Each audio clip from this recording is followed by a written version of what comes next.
People in Bayonne that can talk to her. Got enough sugar? Oh, well, you gonna start with me about the sugar now, too, Cynthia.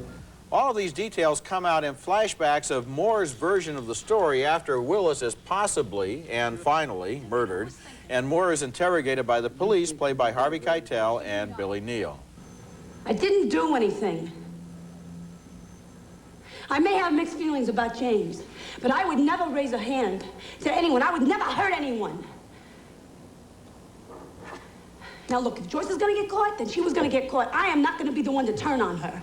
Mortal Thoughts is kind of like a suburban New Jersey version of Rashomon with its different versions of the same events. And there's another whole level of the plot I haven't even touched on involving Demi Moore's own husband and what happens to him. The movie is interesting in a couple of different ways. One, because Moore and Headley do a skillful job of playing these best friends who feel trapped in their lives. And two, because the screenplay gives us just about everything we need to figure out who did what, and to whom, and how, and when, and then let's just decide for ourselves instead of explaining everything. This is a bright and intriguing movie. I liked it. I enjoyed it. I think the acting is what got me here, because when you see Hollywood stars go into in this case, a wife abuse kind of film, immediately, I don't know, my back goes up and I say, oh, you know, they're going to be slumming. Mm-hmm. Well, as I watched these two women work in the beauty parlor in the New Jersey, the Bayonne beauty parlor, I didn't spot them acting. I thought they were very credible. Willis was good. Harvey Keitel is very strong, playing this sort of loudish, plodding ahead, but smart detective. I thought all four performances were first-rate, and so I did follow the story on the basis of all the performances. Yeah, the thing, when I first saw the Harvey Keitel stuff, I thought, is this going to be another thing where this character is simply a device in order to move the story along? No. The movie is an investigation of what happened, and it's really more from Keitel's point of view than anybody else's. You see various versions of what's happening, but his questions are right on the mark, and it's that investigation that pushes the movie forward and keeps you interested. You know, what it really is that he is smarter than any of us in the audience, but in a way that we can't pick up on. He doesn't look that smart, and it turns out you're saying, wait, he's off, he's off, he's off. He's on to something. It's an interesting movie, isn't it? Yeah. Okay, our next film is a historical romantic drama called Impromptu, and this is one of my least favorite kinds of movies, where we see famous writers and musicians dally romantically with each other and refer to each other by their first names, like in the case Franz, and we're supposed to whisper to ourselves, that's Franz Liszt over there. But much to my surprise, I enjoyed Impromptu, principally because of Judy Davis's enthusiastic performance as writer George Sand, who pursues and turns on Frederick Chopin. Monsieur Chopin, you are in the middle of a miracle. I'm not quite yet cured. How did you get in here? Who are you? I am your slave, and you have summoned me with your music. That's Hugh Grant as Chopin, and their affair is more than a sex romp, as George Sand sees herself as a missionary for liberating creative souls. She's kind of touching here, offering emotional strength. Look, I don't believe you're ill at all. You just need more strength. Take mine. Really? I have too much of it. Well, did I learn anything from Impromptu? Not really, but it does pass at least one basic test for historical drama. It made me want to read some of George Sand's writings, and a film that entertains and stimulates curiosity in a book or in a writer is okay in my book. You know, I know what you're talking about with these historical, look who's over there in the corner playing the piano type of movies. Remember that one? Eugene Delacroix. Yeah, right. Remember the one about where it was Shelley and Keats and their summer, where Mary Shelley wrote Frankenstein and everybody is jumping in and out of bed with each other. The interesting thing about this film is that it does seem to be seriously interested in these people, and also interested in George Sand, who, as a woman who dressed as a man, who refused to play the role of a woman in her society at a time when everybody knew what a woman should do. She went wherever she wanted to go. She said whatever she felt like saying. She chose her lovers exactly the way she felt. So she was sort of an early independent woman, and that is the reason they wanted to make the movie. And since they have a reason, other than simply dropping famous names, it works. It's interesting. It works because her character is that interesting and very well played. Later in the show, the surprise winner of this year's Oscar for Best Foreign Film. And when we come back, Steven Seagal is tearing apart Brooklyn in Out for Justice. I'll feed you every dope digging dive he's got. But let me do it my way. You just give me an unmarked and a shotgun, all right? Yeah, that's right. Give him an unmarked car and a shotgun, and that cop there, played by Steven Seagal, will find the mobster who killed his best friend. You know, usually the superior officer, we think we know what his lines are going to be. I'm taking your gun and your badge away and taking you off this case, and I don't want you to get anywhere near it. But no, the guy says, here are the car keys. Go shoot it. But the strange thing is, Seagal doesn't seem to be a very good searcher as he looks for that mobster. And so even though his enemy is out of his mind on drugs and shooting up half of Brooklyn and driving around in a big car with a bunch of buddies, Seagal can't find him until after he is engaged in at least 4 carefully planned martial arts sequences. Here's one of those sequences. Notice how the guys come at him one at a time, almost as if they've been choreographed. Scenes like this in Out for Justice are set pieces in martial arts films. They're like song and dance numbers in a musical.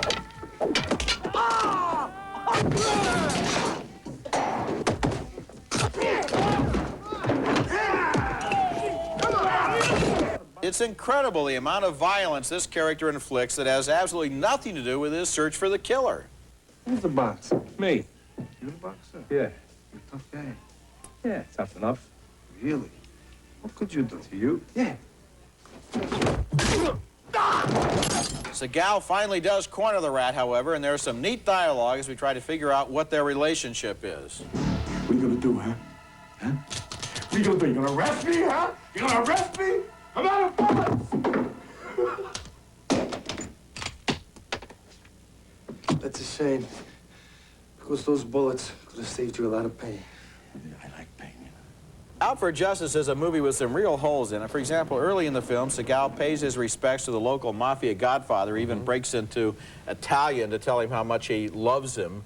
He kisses him. Later on, though, he walks in and insults him, and I'm not sure why, and apparently neither is the godfather, since the whole insult thing is then forgotten about and never followed up on. Another strange thing is that while Seagal is searching all over Brooklyn for that bad guy, in scene after scene after scene, the regular cops on the force find him. They find his hideout, they break into it with an armored truck, after which the guy runs away and escapes, and Seagal still can't find him. I mean, come on, Brooklyn is only so big. Then how do you explain that I like the picture? Well, maybe because it was so dumb and so silly that... It was silly, but there's something about this guy, and I've seen him in these pictures, and when I watch him on talk shows, I find him so unctuous. I don't want to go anywhere near his movies. Then when I go to the pictures, I enjoy them. He's relaxed about himself as he enters into these choreographed sequences that you talk about. They're kind of charming, they're fun. I think his stuff is just as good as Charles Bronson or Chuck Norris right now. In fact, I think the movies are more entertaining than those guys have done lately. I think they're kind of fun. There are, you know, that he doesn't get the guy sooner, yeah, that's a major mistake. But I think that there's a charm to the guy that I think Well, is... you know, I've liked some of Steven Seagal's work, and this one is it's a thumb down for me, but it's not a movie that I hate. There is interesting stuff about it. He's interesting on the screen. There's a long patch, though, in the middle, Gene, where they have music, and it's a montage of he's going around and talking to various people. And he has to show that he is friendly with all different segments of the community. Everything from a mafia guy to he's so friendly with him. He visits the pool. He visits the pool hall twice. Right. Even the guy that runs the pool hall complains. These people are always breaking in here and beating up everybody. I mean, it becomes repetitious after a while. The search goes on so long. I guess I enjoy his work enough that I don't mind that he makes mistakes. Coming up next, this year's Oscar winner for Best Foreign Language Film. It's from Switzerland, and it's called Journey of Hope. But does it deserve the Oscar?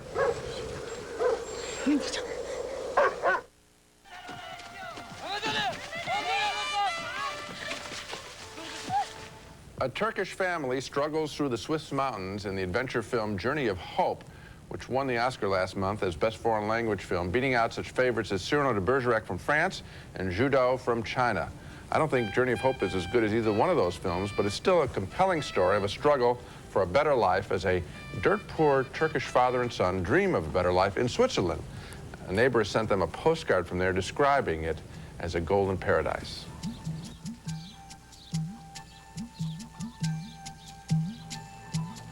At first, the trip seems blessed as the family meets a kindly Swiss truck driver who is willing to take them directly to his homeland. He also buys them a meal on the road in Italy. The heart of the film is how these immigrants are exploited by their own countrymen and others as they are charged exorbitant immigration fees and later sent on what amounts to a death march through the icy Swiss Alps.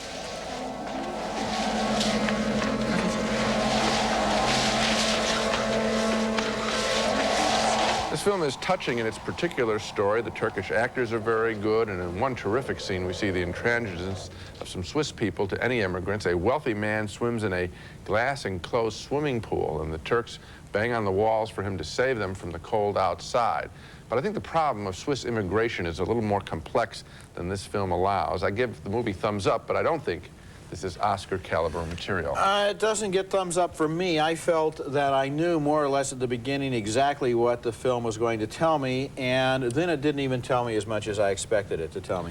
For example, this whole notion of immigrant workers, temporary laborers from southern Europe and from Greece and from Turkey, is very charged in Europe because these countries need these laborers to do jobs that the local citizens don't want or that aren't paid well enough. Germany and Switzerland and Sweden and all of these countries have lots and lots and lots of Turks who they want, and therefore they should bring them in with legal papers instead of allowing them essentially to know that they can get a job if they enter the country illegally. There is no attack in this movie on Switzerland. This movie is a very pro-Swiss movie. The Turks are all the bad guys. The Swiss are basically humanitarians, and I think the movie really misses the boat in what it should be saying. I don't think that the Swiss are all the good guys. I mean, no, the image that I talked about where they can't get in, I think that's a pretty strong image for being held out of this land. That's number one. Number two, I don't think the film discusses the issue in any. In other words, you walk out of the film and you haven't learned the issue. Yeah. But I think as a narrative drive, I think you follow the story. Oh, you care that like the family and the little boy, they're out there in the cold. You think, how stupid can these parents be, basically? I mean, would you take your children to walk across the Alps in the middle of the winter? I would not. But of no, course, I don't think you would. They With know street shoes on and holding suitcases, one in each hand, I don't think so. I wouldn't drive it in a car, but the point is I know what's on the other side. Presumably they do not. I mean, that's the issue here. Okay, when we come back, a tribute to a great man of the cinema who died this week, the British filmmaker David Lean. Heroes this week when the British director David Lean died on Tuesday at the age of 83. His career began almost 60 years ago when he started out as a film editor, but Lean came into his own after World War II as the director of a series of sharp and sophisticated popular films like Brief Encounter and Great Expectations. Then in more recent years, he became famous for making a series of epic films, including The Great Lawrence of Arabia. This is the opening scene of his adaptation of Charles Dickens's Great Expectations, a sequence so perfectly edited that generations of film students have learned from it.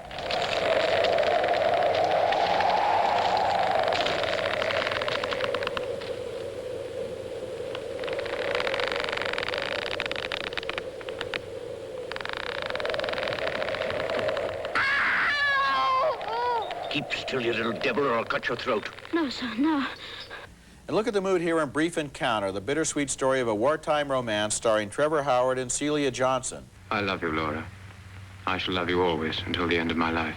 Here's Katharine Hepburn going into the Grand Canal in Venice in Lean's sentimental love story, Summertime.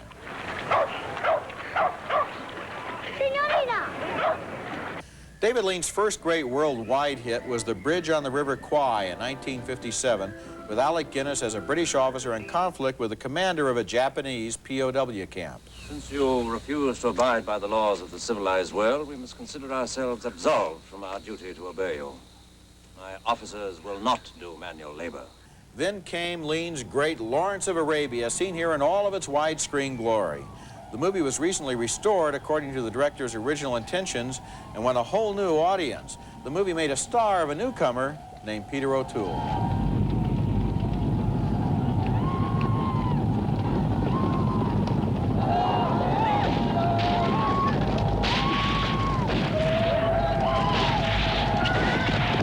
And then there was another landmark film, Dr. Zhivago, which made a star of Julie Christie. Civil war has started. Good. Civil war? Good. Not good, comrade nurse, inevitable.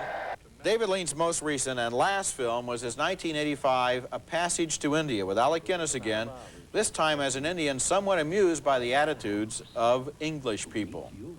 Very beguiling, but at this moment my only interest is to do something for Aziz. Excuse me, but nothing you do will change the outcome. So do nothing. Is that your philosophy? My philosophy is you can do what you like, but the outcome will be the same. David Lean was first and foremost a craftsman, a traditionalist who didn't want to invent a new film language, but simply do things the way they'd long been done, only do them better. He worked slowly, and there were long years sometimes between his films, but when you saw them, you knew you were in the presence of a great visual artist. At the time of his death, he was working on another film of the classic Joseph Conrad novel, Nostromo. It was almost set to start shooting last winter when Lean grew ill. His screenplays were always so meticulous and polished, and his pre-planning was so detailed that I'll bet another good director could pick up that project and finish it and make a pretty good film out of it, and I wish one would. I'm glad that you mentioned his intimate films, the Dickens Great Expectations and Brief Encounter, because... And Oliver Twist. And Oliver Twist. Those are as good a job of filmmaking as the epics, and I know that in all of the obits, of course, it's going to be on the grand scale is going to be emphasized, and people, if they want to screen his work, should screen both elements, both parts of his career, because they're both exceedingly well done. You know, in preparing this little segment of our show, I looked at the list of his films that are available on video, and I was shocked to find out that Breaking Through the Sound Barrier is not on video. I saw that when I was a kid, and I was just chained to my seat. It was so good. I don't know why it isn't on video. It was about the way the planes began to disintegrate and fall apart, and for a long time they thought it was impossible to go faster than sound. The pre-planning that you're talking about is, of course, one of the things that distinguishes his career, and also comments on the kind of filmmaking we get today, where we have scripts come to the screen that aren't polished at all. Movies are made before the script is written in some cases. Lean never did that. Coming up next, our home video pick of the week, a 1975 inner-city musical drama with a great Motown score. It's just out now on home video. Given to such inner-city films lately as New Jack City and The Five Heartbeats, I was pleased to see the release this week on home video of Cooley High, a 1975 drama with music that I think is better than either one of those more publicized films. Cooley High is a Chicago-based story about a bunch of friends growing up in the streets. It's full of warm-hearted friendships, including one between classmates Glynn Turman and Lawrence Hilton Jacobs.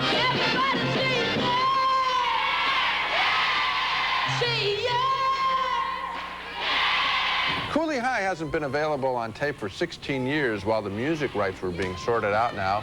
It's now available for a whole new generation to enjoy. I highly recommend it. Now let's recap the movies we reviewed on this show. 2 thumbs up for Mortal Thoughts, the intriguing whodunit about Glenn Headley and Demi Moore sleeping with the enemy, Bruce Willis. It's a well-acted, smartly written script. 2 thumbs up for the historical costume drama Impromptu, about the life and loves of George Sand. Judy Davis is superb as the infamous writer. A split vote on Steven Seagal's action picture Out for Justice. Roger was bothered by all the plot holes. I got a kick out of Seagal kicking barrooms full of thugs. Another split vote on the Oscar-winning Swiss film Journey of Hope. Roger thought it was a superficial look at an important problem. I recognized the journalism wasn't very good, but the personal story did get me. So I think Mortal Thoughts, out of all the pictures, is probably the best one. Yeah, and you know, just to get back a little bit to the acting with Demi Moore and Glenn Headley, this is good acting here. And you know, Glenn Headley comes from the Steppenwolf Company. She's supposed to be very good. Right. Demi Moore, because she's a star, is, I think, sometimes condescended to a little bit. Yeah. She's very good in this movie, Yeah, too. Ghost was no and when you see this, you realize her emotional quality that she expressed in Ghost. This is no accident. She's very good, and she's very good on just simply a reaction shot and letting that face without dialogue do a lot of work. Okay, that's it for this week. Next week, we'll be back with Oscar, a mob comedy starring Sylvester Stallone, and also A Kiss Before Dying, a psychological thriller with Matt Dillon and Sean Young. That's next week, and until then, the balcony is closed.